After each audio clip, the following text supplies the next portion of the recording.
what's up? It's Angie B, and welcome to the Boldly Being Me podcast brought to you by the Exodus Group. We are here to motivate, encourage, and coach you into your future life. You got this. Oh my goodness. Your best life. Your best life. Your version of your best life. So today we are talking about something that has definitely helped me in manifesting, creating, however you want to say it, living my life that whatever you see today. This is the beginning, just the beginning of what I have wanted for myself, what I've wanted to create for myself, what I've always saw myself doing. Oh my goodness, like from day one. Uno. So it's really funny.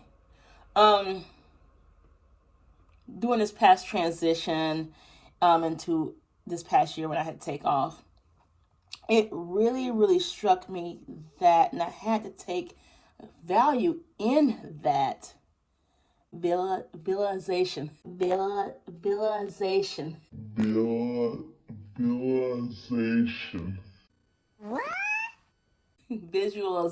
There we go.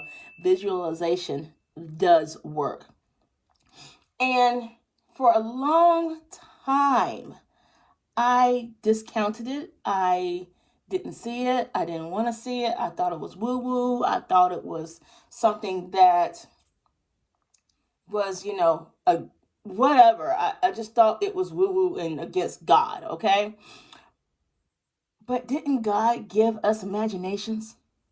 Like, you see a little 3 to 7 year old kid, they have imaginary friends. Hell, I still have an imaginary friend, okay? I still have an imaginary friend. I'm just letting you know, okay?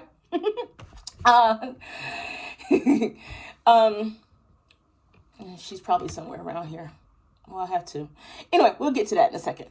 But we have these imaginary friends growing up, and then we realize they're not real, quote unquote, and then we move on. But we still have imaginations. We still have imaginations. And the way that Jehovah's Witnesses, the organization used to use our imaginations was before Armageddon, of course. Meaning that we were constantly bombarded with pictures of Armageddon. Constantly bombarded with pictures of Armageddon, constantly bombarded with pictures of suffering, constantly bombarded and told that if you're Jehovah's person, if you're one of with Jehovah, you're going to be tormented. You're going to be, you're going to have to experience suffering. And this is the way to show that God loves you. So, for many of us, we were taught that we would see suffering, we would see that something was against us. And so therefore God loves me now because I'm being beat up. The organization uses visualization. That is a hard word, y'all. Good God. Visualization. There we go. So much. They use it so much. Even when it comes to leaving the organization. So in my congregation, I don't know about yours, but in my congregation, it was a big deal when somebody gets fellowship. Huge deal when someone got this fellowship. Meaning that people would literally seek them out and see where they were going and stalk them. And then we would talk about them behind their backs, of course, and see how much God's light, quote unquote, has left them and how much they're suffering. And we will always gossip about them.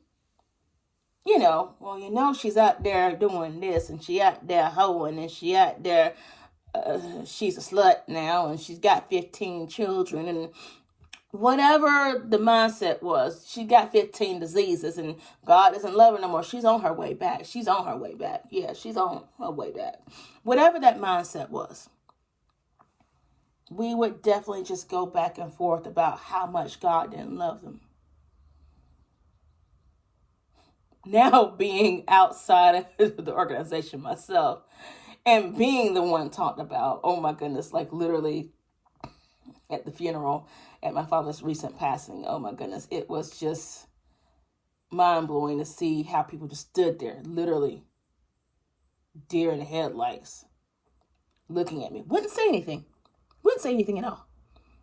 I had plenty, most of the congregation did come and approach me, but there were some that just literally deer in headlights, just staring at me. And I'm like, hi, hello. My old best friend in the congregation, she literally just stood there looking at me like I was some type of ghost or whatever. Because you visualize that person suffering. They made us believe that that person would be suffering without God. So therefore, I made it a point to show myself a non-suffering stance. But I also believe and see and am guilty of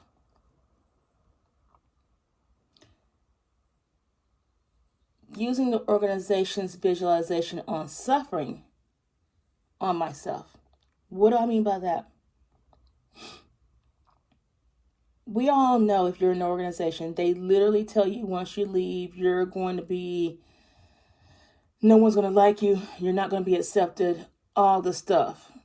I literally thought that once I left, if I left the organization, I would have 15 kids, AIDS, everything known to man, homeless, every disease known to man, homeless, no money, all the worst case scenario, all the worst case scenario, all of it. I would have all the worst case scenario and never be successful. Never have anybody love me, never have anybody whatever, never be accepted. And they use that prodigal son teaching so much. They use that prodigal son teaching so damn much. And I got to get into that too. Because the way to teach it is not the way that it is supposed to be taught in Christianity. But I'll get back to that. So, when I did get out, I'll write me a note. When I did come out of the organization, all the worst things that I thought about was going to happen to me happened to me. Why? Because that's what I was taught was going to happen.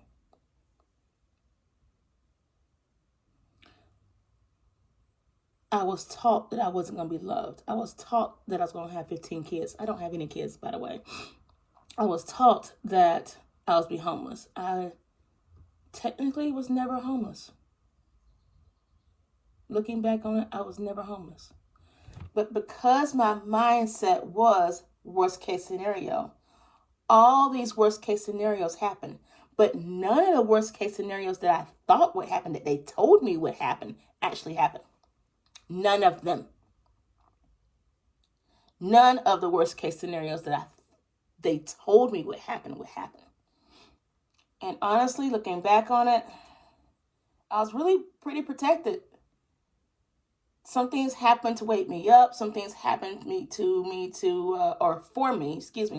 Some things happened for me to get a better understanding on life.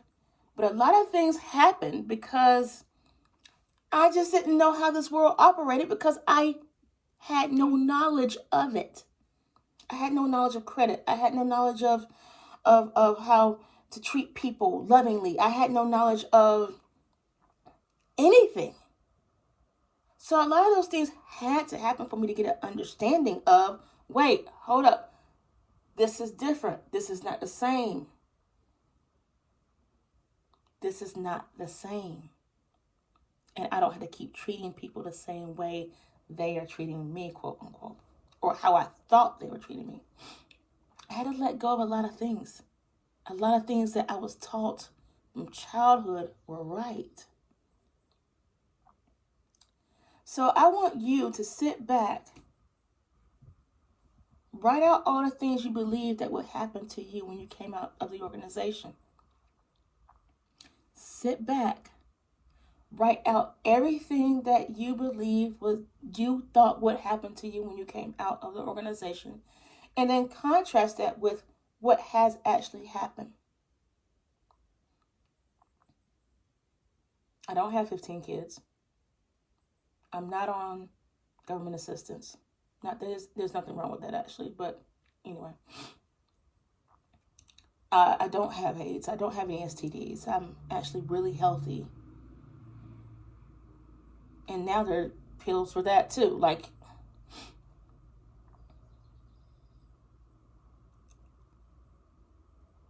write it out and focus on be thankful for what you did experience. Because that wasn't even the worst case scenario, I believe. In most cases, okay? I don't know what happened to you. But for me personally, yes, it was the worst case when I was going through it. But now that I've gone through it, it wasn't, it could have been a whole lot worse. Oh, a whole lot worse. But we're not.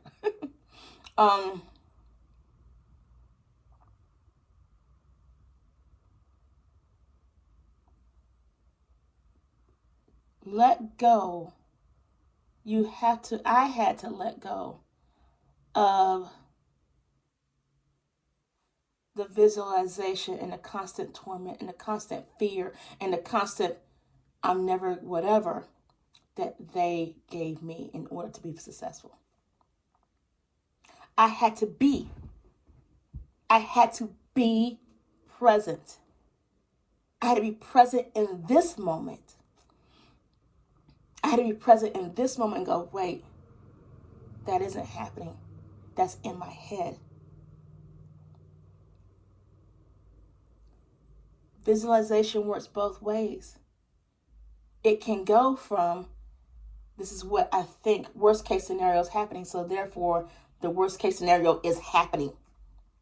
The worst case scenario is happening here, so therefore the worst case scenario is happening. And it can go, the best case scenario is happening here, so the best case scenario is happening. We're going to talk about that in a second in my next video. But I had to let go. I had to release the fear that they programmed me with.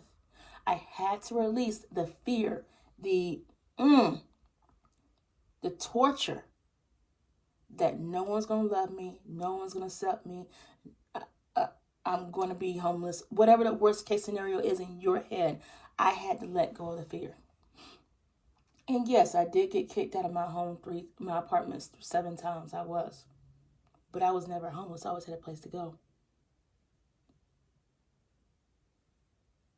I had to have that personally. I had to have that experience to teach me credit and to teach me to pay attention to my bills. I just didn't know that because in my mind, because there was Armageddon, I did not have to pay my bills on time because we're not going to be here next month. Now I realize we're going to be here for a while. Let's take care of this. So, let me know how that fear-mongering held you back in life and what you had to release to let that go. Let me know in the comments because I can't wait to see how it translated in your mind. I honestly think it helped me back from having kids too. Now, granted, I did want to be in a healthy marriage and all this other stuff, and I did, yeah. And there's nothing wrong with being a single mom. But my fear of having children, I think, came from them. Yeah, fear. But in our next video, we're going to talk about how to use visualization correctly and to manifest, how to manifest things that you actually want in your life and how to look at the good. All right? All right, so this is part one. Go ahead and join me for part two. I'll see you in a second. Thank you for joining the Exodus Group Boldly Being Me podcast. You are stronger than you think. I can't wait to see you live your best life. I'll see you soon.